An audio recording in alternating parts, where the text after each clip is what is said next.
아, 또 그 소리? 진짜 꼴도 보기 싫어. 며느리의 입에서 나온 꼴도 보기 싫어라는 그 말을 이 씨는 똑똑히 들었습니다. 뭐, 너 지금 뭐라고 말한 거니? 어머니 꼴도 보기 싫다고요? 시어미한테 그게 무슨 말버릇이야? 아무리 그래도 며느리가 할 말이 있고 못할 말이 있는 거야. 뭐가요? 시어머니 대접을 받고 싶으시면 손주라도 봐주시면서 말하시던가요? 내가 손주 안 봐주고 싶어서 그런 게 아니라 아버지 건강이 안 좋으시니까 어쩔 수 없는 거잖니. 그게 미안해서 너희 차도 사주고 매번 용돈도 주고 내가 이 이상 어떻게 더 해야 하니? 또 핑계 대신다. 그냥 솔직히 말하세요. 손주 보기 싫으신 거잖아요. 싫으면 또 어떻고? 내가 이 나이 먹고 몸도 힘든데 손주 꼭 봐줘야 하는 법이라도 있어? 며느리 입장에서 시어머니는 보기 싫은데 봐야 하는 불편한 존재잖아요. 그런데 또 손주는 안 봐주시고. 순 안 좋은 거밖에 없네요? 솔직히 손주도 안 봐주는 어머님을 제가 왜 보기 싫은데 봐야 하는지 모르겠어요. 그렇게 꼴도 보기 싫었으면 진작에 말하지 그랬니?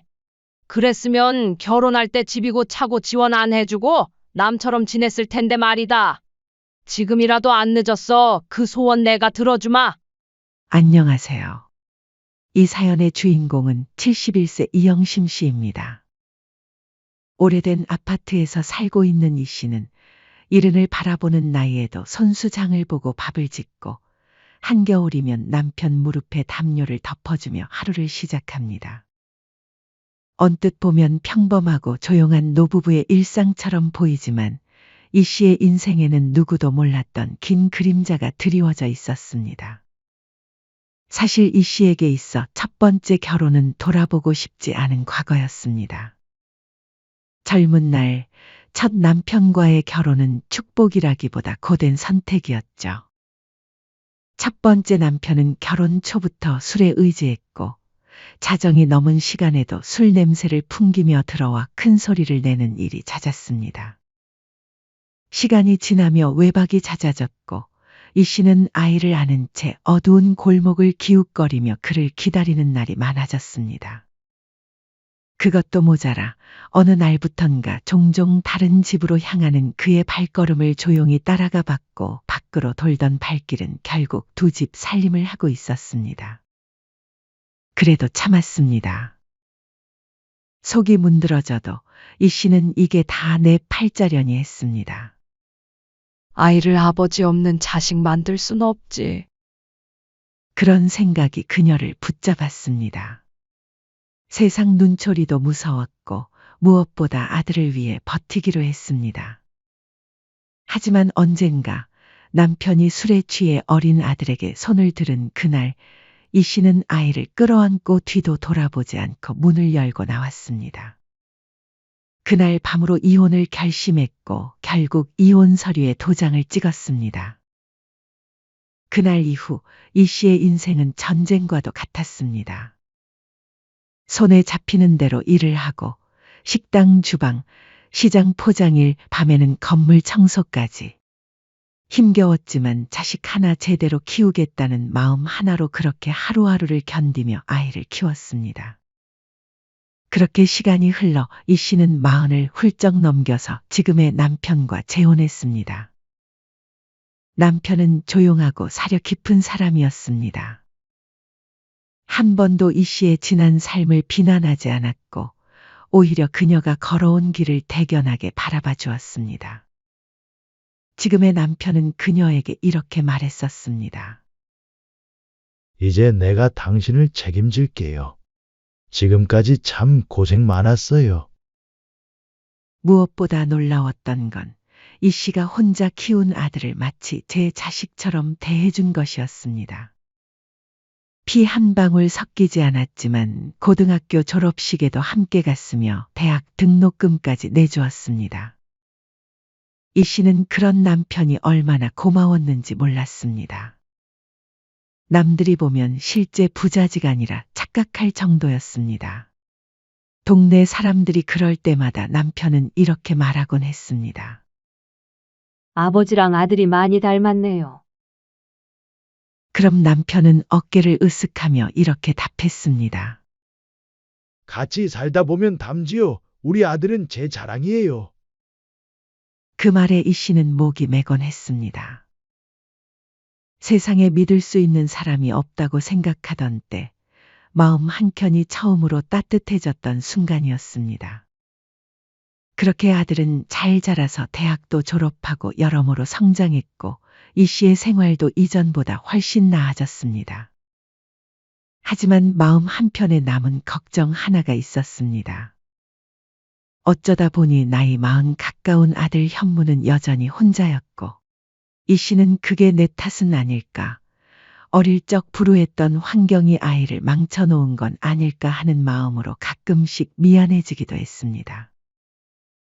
그러다 아들이 39, 지인의 소개로 만난 여자와 결혼하게 되었습니다.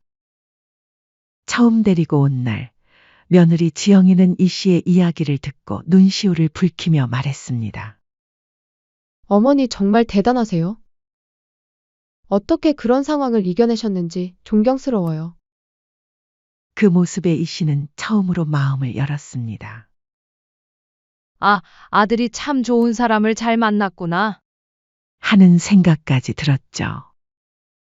결혼식 후 이 씨는 지금의 남편과 함께 힘들게 모은 돈으로 마련한 집을 아들에게 조건부 증여로 내어주었습니다. 그 조건은 거창한 게 아니었습니다.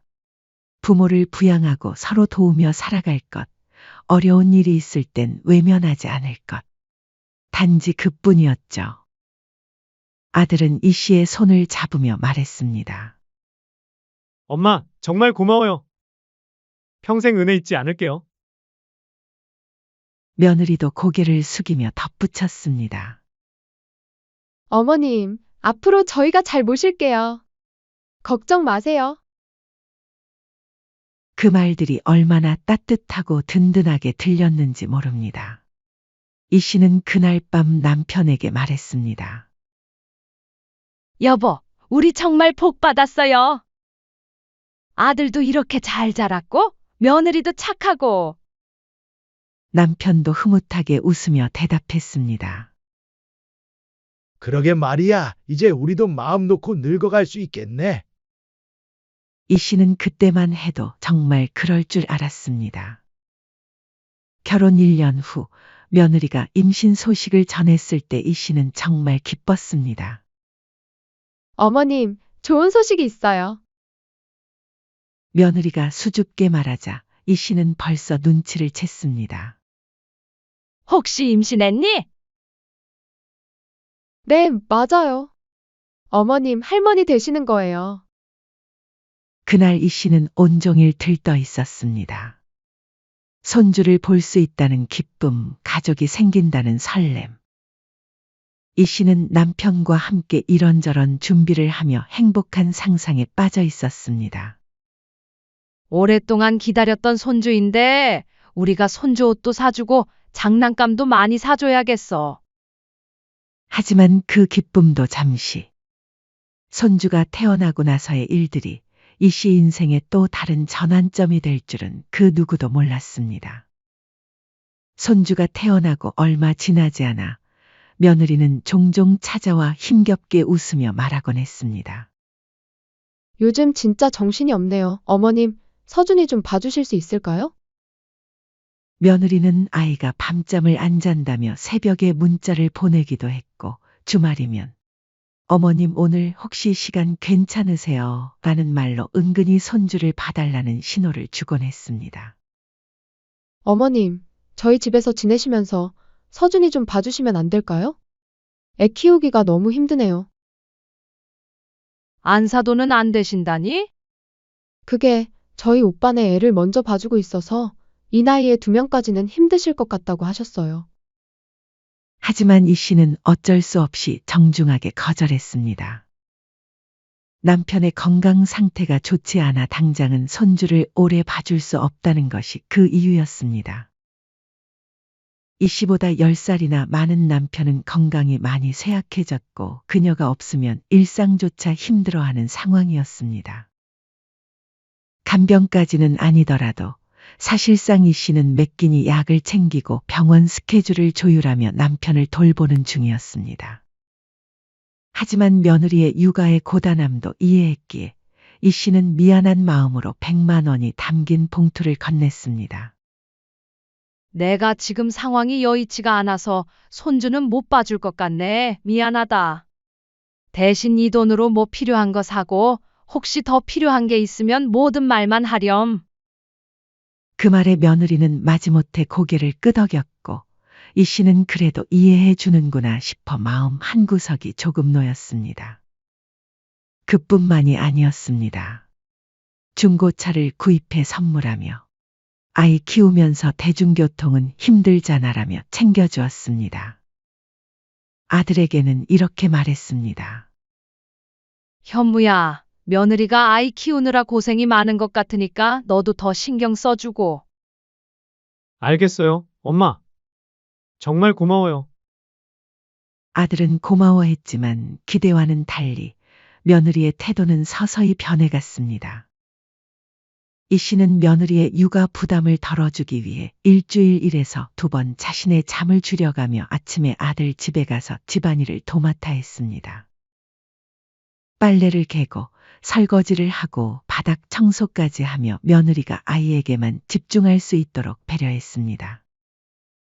지영아, 내가 이것들은 다 해놓을 테니까 너는 쉬어. 하지만 며느리는 고마워하기는커녕 점점 당연하게 여기기 시작했습니다. 어머님, 냉장고 좀 정리해 주세요. 어지러워서 보기 싫어요. 설거지할 때 그릇 좀 제대로 닦아주세요. 물때 자꾸 남아있네요. 마치 가정부라도 된 것처럼 이것저것 지시하는 말들이 늘어갔습니다. 집에 가면 예전엔 차라도 한 잔 타오던 것이 이제는 현관에서 인사를 하고도 그대로 방으로 들어가 버리는 날이 많았습니다. 어느 날은 이 씨가 오랜 시간 집안일을 하고 목이 말라 냉장고에서 물을 꺼내 마시려 하자 며느리가 차가운 목소리로 말했습니다. 어머님, 저희 물은 돈 주고 산 거예요. 그냥 수돗물 드세요. 식탁 위에 있던 과자 하나를 집어들자 며느리는 말없이 이 씨에게 눈치를 주기도 하고 심지어 과자 봉지를 확 잡아당기며 다른 곳에 치워버리기까지 했습니다. 이거 서준이 간식이에요. 그런 시선과 행동을 느낄 때마다 이 씨는 서운한 마음이 드는 것은 어쩔 수 없었습니다. 어느 날 단지 손주가 어떻게 지내는지 궁금해 전화를 걸었던 날이었습니다. 그날 며느리의 목소리는 유난히 날카로웠습니다. 어머님은 왜 일도 없는데 쓸데없이 연락하세요? 며느리의 차가운 말투에 이 씨는 깜짝 놀랐습니다. 그게 그냥 우리 서준이가 뭐 하고 있나 싶어서. 손주도 안 봐주시면서. 어머님은 우리 서준이가 미우신가 봐요? 다른 할머니들은 친손주라고 하면 매일 업고 다니시던데. 며느리의 말은 거기서 끝나지 않았습니다. 이거저거 챙겨주시는 건 고마운데 솔직히 저 너무 서운해요. 그 말을 듣는 순간 이 씨는 말문이 막혔습니다.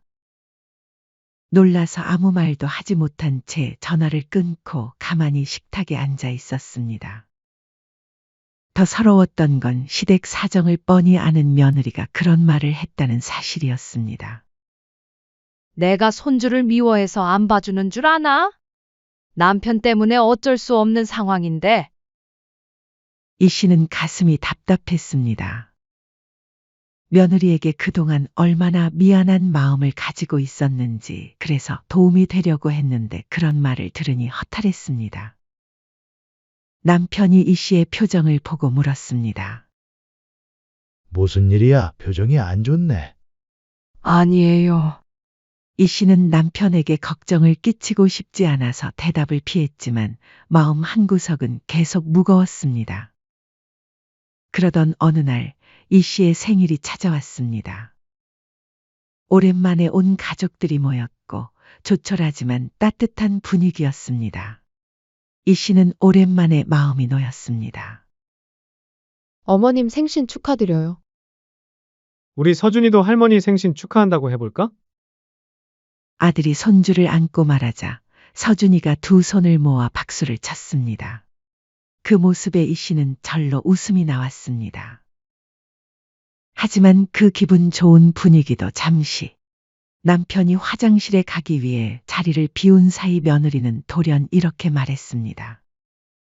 아버님도 많이 편찮으시고 어머님도 지치실 텐데 요양시설 알아보는 건 어떠세요? 마치 남편이 자리를 비우길 기다렸다는 듯이 꺼낸 말이었습니다. 그 말을 며느리가 아무렇지 않게 꺼낸 순간, 이 씨는 순간적으로 숟가락을 놓을 뻔했습니다. 지금 뭐라고 한 거니? 그리고 며느리가 아들을 노려보자 옆에 앉은 아들이 조심스럽게 덧붙였습니다. 그래, 엄마. 아버지도 나이가 벌써 80이 넘으셨어. 그냥 시설에 보내는 것도 고민해봐야 하지 않을까? 이 씨는 믿을 수 없다는 표정으로 아들과 며느리를 바라봤습니다. 자신의 생일날 그것도 가족이 모인 자리에서 이런 말을 하다니. 그러자 며느리가 웃으며 더욱 노골적으로 말했습니다. 그러면 어머님도 우리 서준이 봐주실 시간 생기시는 거죠? 솔직히 말하면 어머님이 아버님 돌보시느라 바쁘시다고 하시는데 결국 저희만 손해보는 거 아니에요? 다른 집 할머니들은 다 해주는 걸 저희만 못 받고 있으니까요. 그 순간 이 씨는 참지 못했습니다. 이게 오늘 같은 날 꺼낼 말이니? 이런 소리를 들으려고 너희를 부른 거 아니다. 그런 말 할 거면 다 나가라. 갑작스러운 이 씨의 폭발에 아들이 당황하며 말했습니다. 엄마, 진정하세요. 그냥 제안한 거잖아요. 제안? 이게 제안이야? 내 생일날 아버지를 요양원에 보내자고. 며느리도 변명하듯 말했습니다. 어머님, 저희는 어머님을 생각해서 하는 말이에요. 진짜 내 생각했으면 이런 말 안 했을 거다. 그 말에 일제히 모두가 조용해졌고 이 씨는 아들과 며느리를 문 밖으로 내보냈습니다. 나가. 오늘은 더 이상 얼굴 보기 싫구나. 어머니, 나가라고 했어. 결국 아들과 며느리는 서준이를 안고 집을 나갔습니다. 멍하니 조용해진 거실에 혼자 앉아있던 이 씨는 식지 않은 음식 냄새에 눈시울이 시큰해졌지만 한참을 아무 말 없이 앉아 있었습니다. 그렇게 아들과 며느리를 문 밖으로 쫓아낸 그녀는 그날 밤 내내 자신을 탓했습니다. 그래도 집에서 내쫓는 건 너무 심했나? 아들도 며느리도 아이 키우느라 힘들어서 하소연한 거겠지.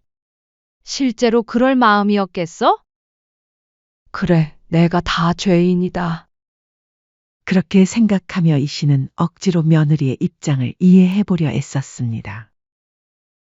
하지만 가슴 한구석에서는 계속 뭔가 꺼림칙한 느낌이 사라지지 않았습니다. 그 일이 있은 뒤로 한 달이 지났습니다. 평소 같으면 이 씨는 연락이 없더라도 먼저 전화에 안부를 묻곤 했지만 이번에는 그렇게 하지 않았습니다. 하지만 생각보다 빨리 며느리에게서 연락이 왔습니다. 문자에는 짧게 적혀 있었습니다. 어머님, 그날은 분위기를 망쳐서 정말 죄송했어요. 정말 봐줄 사람이 없어서 그러는데 딱 하루만 서준이 좀 봐주실 수 있을까요? 순간 이 씨는 휴대폰을 내려놓고 한참 동안 들여다봤습니다. 그래, 그날은 나도 말이 좀 심했지. 손주 봐주고 다시 며느리랑 이야기해봐야겠어.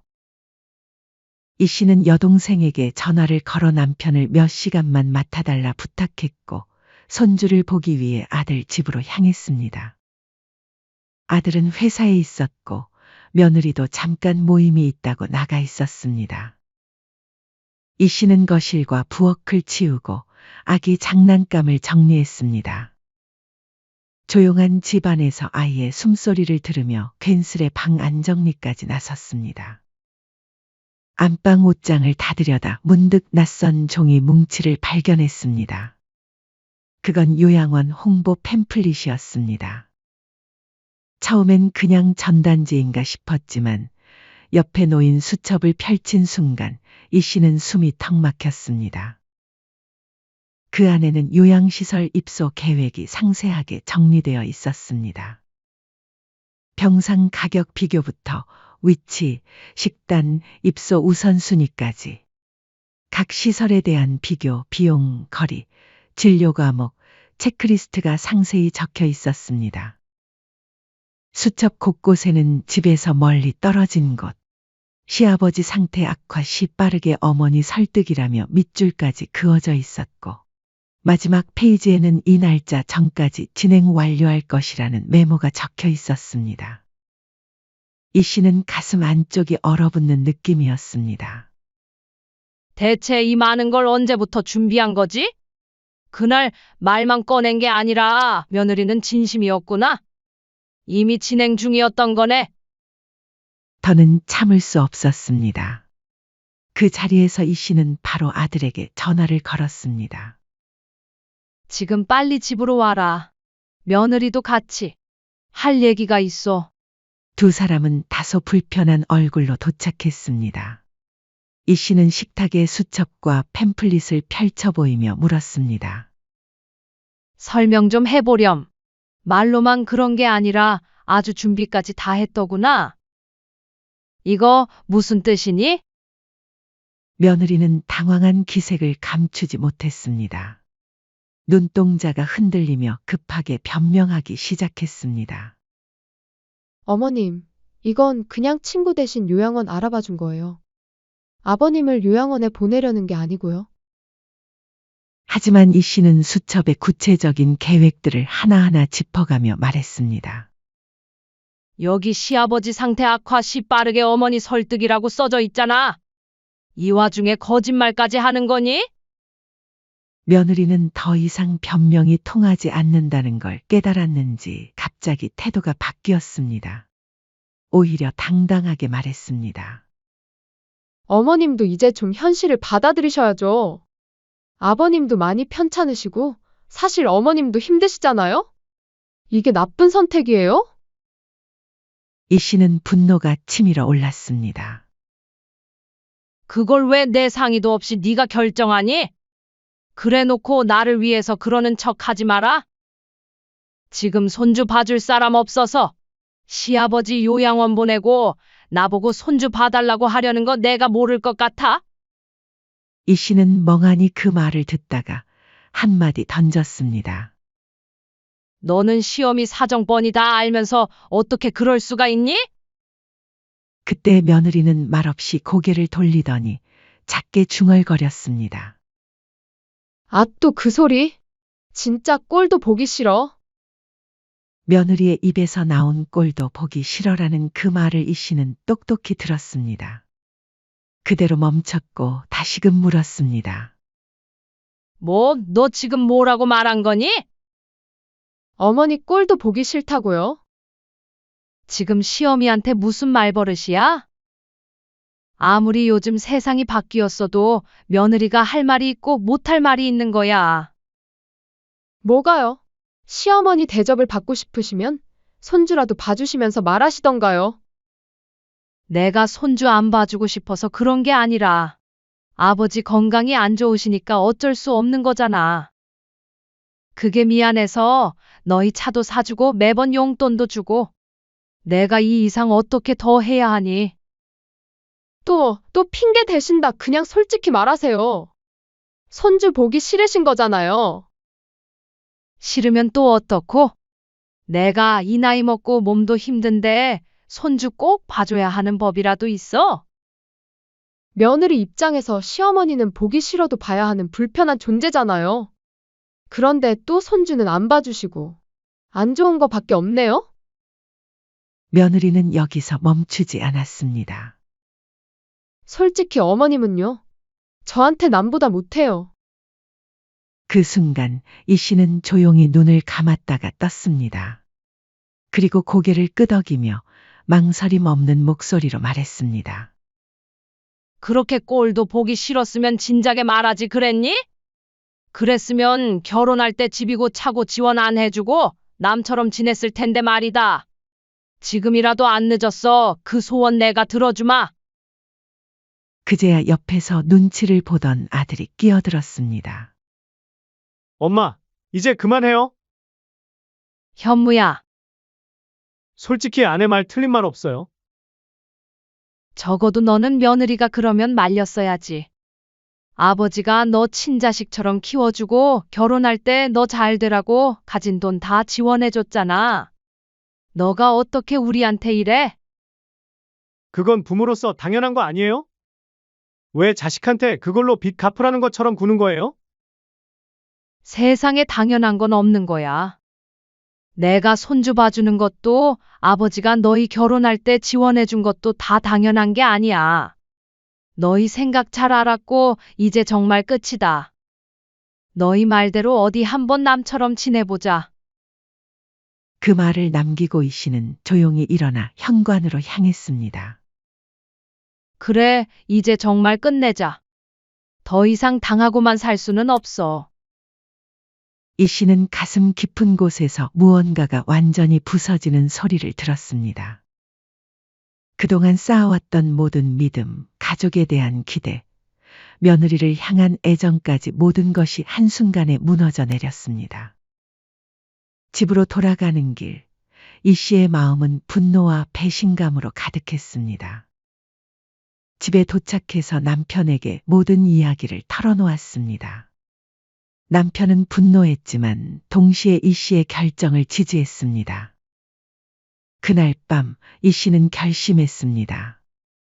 단순히 관계를 끊는 것이 아니라 법적으로 확실하게 정리하기로 말입니다.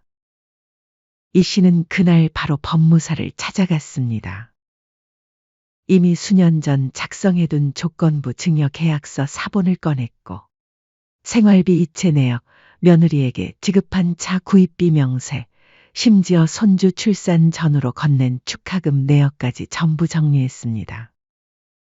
이 씨가 모든 기록을 남겨온 건 어쩌면 언젠가는 이런 날이 올 수도 있다는 예감 때문이었는지도 몰랐습니다. 하지만 이번에는 완전히 끝내는 날이었습니다. 이 씨는 다음 날 곧바로 증여 무효 소송과 부양 의무 불이행 손해배상 청구 소송을 동시에 제기했습니다. 법무사는 이 씨가 준비한 자료들을 보며 감탄했습니다. 어머님, 이 정도면 승소 가능성이 아주 높습니다.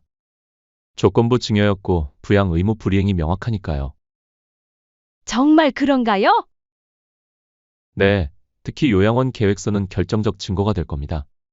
어머님 몰래 계획을 세운 것 자체가 신뢰관계 파탄의 증거거든요.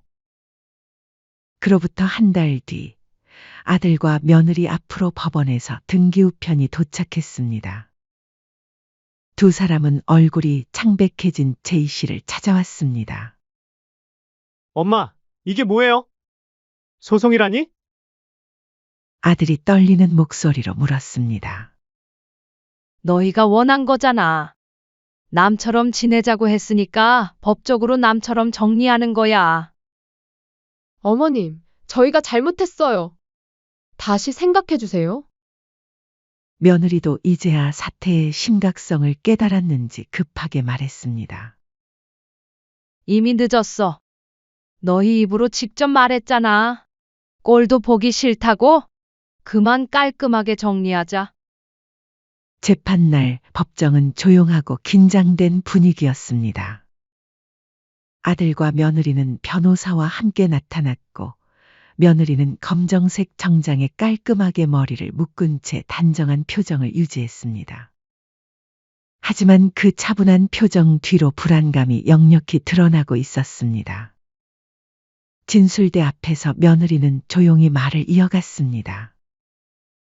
어머니와 사소한 다툼은 있었지만 그것이 곧 증여를 무효할 사유가 된다고는 생각하지 않습니다. 서운하신 부분이 있다면 시댁에 사과드리고 잘 풀고 싶어요. 하지만 이 씨의 변호사는 준비한 서류를 꺼내 보이며 조용히 말했습니다. 단순한 증여가 아니라 효도와 신뢰를 전제로 한 것이었습니다. 이 씨는 계부내역, 통장 입출금 기록, 카카오톡 메시지까지 빠짐없이 모아 제출했습니다. 지속적인 생활비 지원 내역, 남편 간병 중이라는 진단서, 아들 결혼 당시 지출 내역, 그리고 가장 결정적인 증거 요양시설 준비에 대한 메모와 계획서. 이것이 며느리가 작성한 요양원 입소 계획서입니다. 저 몰래 이런 계획을 세우고 있었습니다. 판사가 서류를 자세히 살펴보았고 며느리의 얼굴이 점점 창백해졌습니다. 그리고 재판 중 이 씨는 결정적인 증거를 제시했습니다. 며느리와의 녹음이었습니다. 이제 이 녹음을 들어보시기 바랍니다. 녹음기에서 며느리의 목소리가 또렷하게 흘러나왔습니다. 어머니 꼴도 보기 싫다고요. 며느리 입장에서 어머니는 보기 싫어도 봐야 하는 불편한 존재잖아요. 그렇다고 또 손주는 안 봐주시고. 순 안 좋은 거 밖에 없네요. 어머니는 저한테 남보다 못한 존재예요. 그 순간 법정에 정적이 흘렀습니다. 판사의 표정이 굳어졌고 며느리는 얼굴이 새하얗게 질렸습니다. 방청석에서도 작은 탄식 소리가 들렸습니다. 며느리의 변호사도 더 이상 변론할 여지가 없다는 표정이었습니다. 한편 이 씨가 제출한 자료들은 완벽했습니다. 조건부 증여 계약서, 부양 조건, 그리고 그 조건들이 어떻게 위반되었는지 모든 것이 명확히 정리되어 있었습니다. 재판장은 서류를 하나하나 검토했고 잠시 후 조용히 고개를 끄덕이며 판결을 내렸습니다. 조건부 효도를 전제로 한 증여이므로 부양 의무 불이행이 확인되는 바. 증여를 무효화하며 소송 비용은 피고 측 부담으로 합니다. 이 씨의 증여 무효 청구를 인용하며 부양 의무 불이행에 따른 일부 손해배상도 함께 인정했습니다. 그 순간 며느리는 눈을 감고 주저앉았고 아들은 고개를 떨구었습니다. 법정을 나서며 아들이 마지막으로 말했습니다. 엄마, 정말 저희가 잘못했어요.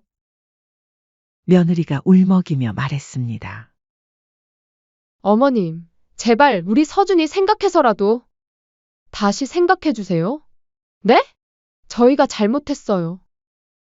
예전에 시집살이 당했을 적이 생각나서 며느리한테 과하게 잘해줬더니 아주 하늘 무서운 줄 모르고 기어오르더구나. 서준이는 너희가 알아서 키워. 너희가 선택한 길이야. 이제 정말 남처럼 살자꾸나. 그 말을 마친 뒤 이 씨의 표정에는 미련도 연민도 없었습니다. 아들과 며느리는 모두 집과 차량을 잃었고 생활비 반환금으로 수천만 원을 배상해야 했습니다. 더욱 치명적인 건 이 사실이 소문으로 번졌다는 것이었습니다. 며느리는 직장에서 이미지가 실추되어 계약이 해지되었고 아들은 다니던 중소기업에서 승진이 누락되기까지 했습니다. 동네에서도 시어머니에게 고소당한 며느리라는 소문이 돌았습니다. 사람들의 시선은 차가웠고 며느리는 더 이상 그 동네에서 살기 어려워졌습니다. 한편 이 씨는 남편과 함께 조용한 소도시로 이사했습니다. 공기 좋은 언덕 위 작은 정원이 있는 단층 집이었습니다. 여보, 여기 공기가 참 좋네요. 남편이 정원의 꽃들을 보며 말했습니다. 아들네와 법적 분쟁이 끝나고 스트레스가 해소되어서인지 남편의 몸은 전보다 조금씩 나아졌습니다. 남편은 걷기 운동을 다시 시작했고 이 씨와 가끔 시장에 같이 가고 산책을 하며 하루하루를 살아갔습니다. 부부는 정원을 가꾸며 평온한 시간을 보냈습니다. 이 씨는 오랜만에 진정한 안식을 느꼈습니다. 몇 달 후 이 씨는 충격적인 소식을 전해 들었습니다. 며느리와 아들이 결국 이혼 소송 중이라는 것이었습니다. 부모한테 너무 경제적으로 의지하다가 모은 돈도 없고 무엇보다 서로 내 잘못이네 하고 싸우다가 사이도 안 좋아졌다고 하더라고요. 소식을 전해준 지인의 말이었습니다. 이 씨는 한동안 말없이 앉아 있다가 조용히 중얼거렸습니다. 그동안 아들을 그렇게 만든 건 나 때문이라고 착각했지만, 아니야, 전부 아들이 선택한 결과지. 이제야 제 자리를 찾아가는구나. 나도 자식이 전부라고 생각하고 쩔쩔매던 시절이 있었지만 자식이든 부모든 각자의 인생을 살아야 해. 창밖으로 지는 해를 바라보며 이 씨는 계속 말을 이었습니다. 무엇보다 내 인생의 주인은 결국 나야. 지금부터라도 내가 좋아하는 거 하고 내가 보고 싶은 거 보고 살 거야. 그날 저녁 이 씨는 남편과 함께 정원에서 차를 마시며 말했습니다. 여보, 우리 내일부터 취미 활동이라도 시작해 볼까요? 꽃꽂이나 서예 같은 거 말이에요. 좋은 생각이네요. 자식들 눈치만 보며 살았으니 이제는 우리가 하고 싶은 거 하며 살아봅시다. 이 씨는 이제 자신을 진정으로 아끼는 남편과 함께 진짜 인생을 살아가기로 결심했습니다. 더 이상 누구의 눈치도 보지 않고 자신의 행복을 위해 살기로 했습니다. 그렇게 이 씨는 과거의 상처를 딛고 당당하고 주체적인 새로운 삶을 시작했습니다. 가족이라는 이름으로 받았던 상처들을 뒤로하고 진정한 자신의 인생을 살아가기 시작한 것입니다. 사연은 여기까지였습니다. 구독, 좋아요는 영상 제작에 큰 힘이 됩니다. 알림 설정을 하시면 더욱 새롭고 재밌는 사연을 빠르게 즐기실 수 있습니다. 인생의 쉼표를 시청해 주셔서 감사합니다.